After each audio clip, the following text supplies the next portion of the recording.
ਇੱਕ ਮੈਂ ਰਕਸ਼ਾ ਚਲਾਉਂਦਾ ਸੀ, ਉਹ ਰਕਸ਼ਾ ਮੇਰਾ ਗੁਆਚ ਗਿਆ ਤੇ ਮੈਂ ਹੁਣ ਰੋਟੀ ਤੋਂ ਵੀ ਆਤਰ ਹੋਇਆ ਹੈ।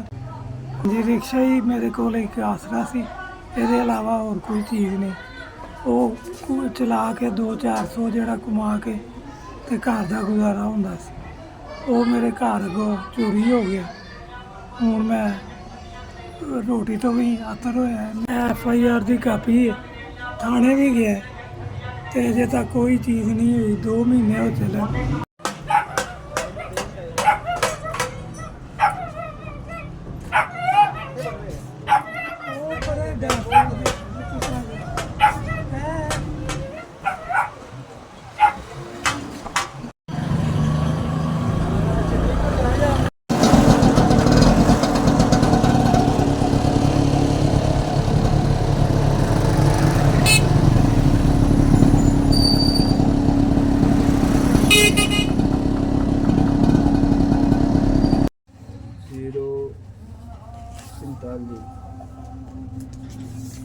हेलो बाबू जी, जी नंबर दसना था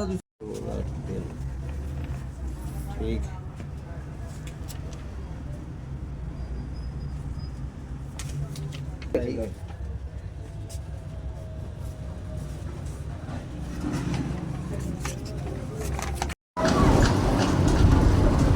अस्सलाम वालेकुम जी। SPS अल्लाह ताला तुहानू जज़ा दे। मेरे गरीब आदमी दे फिर रिजक का बहाना बनाया।